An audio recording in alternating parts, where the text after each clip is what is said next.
مسلمان کے لیے رازدار ہونا کتنا ضروری ہے، اور کیا یہ صفت قدرتی طور پر حاصل ہوتی ہے یا اس صفت کو اپنے اندر پیدا بھی کیا جا سکتا ہے؟ تو یہ صفت اہم، لیکن آج کل اس کا پایا جانا جو ہے نا یہ بہت کم ہے۔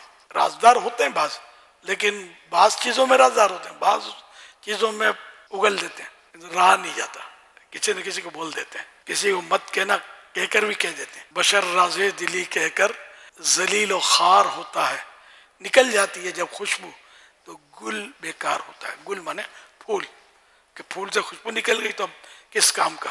تو رازدار تو ہونا چاہیے۔ اور بعض راز ایسے ہوتے ہیں کہ جن کا چھپانا تو فرض ہوتا ہے، واجب ہوتا ہے۔ مثلاً کسی مسلمان میں کوئی خامی ہے اور وہ اندرونی خامی آپ کو پتہ چل گئی ہے، اس کو آپ بتائیں گے تو گناہ گار ہوں گے، بھلے وہ آپ کو اس نے منع نہیں کیا، لیکن جب ہے اندرونی کوئی سی خامی تو بتا تو نہیں سکتے۔ اس طرح کسی کی آپ نے کوئی عیب دیکھ لیا تو چھپانا تو پڑے گا، راز ہے اس کا، اگرچہ اس نے بتا دیا آپ کو، اس نے آپ پر اعتماد کیا ہے۔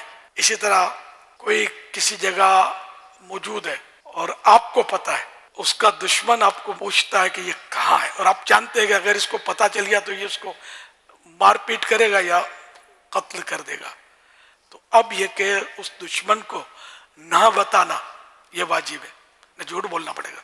یہاں جھوٹ بولنا واجب ہے، ایک بندے کی جان کا مسئلہ ہے نا۔ اس طرح مطلب کہ صورتیں ہوتی ہیں، تو رازداری کی عادت تو بنانی چاہیے۔ پیٹ پھول جاتا ہے، بے چینی ہوتی ہے کہ بتا دوں، یہ ایسا مجھے راز پتا چل گیا، بس میں بتا دوں، اس کو تو بتا دوں، اس کو تو بتا دوں، یہ ہوتا ہے۔ لیکن اگر وہ بات ایسی ہے کہ بتانا نقصان دہ ہے تب تو بالکل نہ بتائے، اور نہ نفع نہ نقصان تب بھی نہ بتائے۔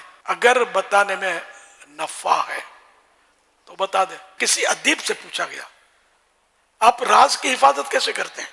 انہوں نے کہا میں اس راز کے لیے قبر بن جاتا ہوں۔ حضرت مولا علی شیر خدا رضی اللہ عنہ نے فرمایا قلوب الابرار قبور الاسرار، نیک لوگوں کے دل رازوں کی قبریں ہوتی ہیں، یعنی جس طرح قبر میت کو اپنے اندر چھپائے رکھتی ہے، اسی طرح نیک لوگ رازوں کو اپنے دل میں محفوظ رکھتے ہیں۔ مفتی دعوت اسلامی کے تعلق سے آپ ماشاءاللہ یاد کرتے ہیں، اور یہ سبھی سوالات تو مجھے مفتی صاحب یاد آ گئے کہ فاروق کو بولو کہ دیوار کو بولو، بات ایک ہے۔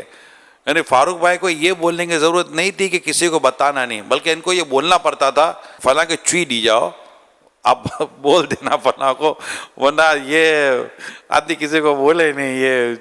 یہ آپ کے اس طرح کے جذبات میں نے ان کے تعلق سے سنے، تو ایسے لوگ بہت کم ملتے ہیں کہ جو اتنے زیادہ پیٹ کے مضبوط ہوں۔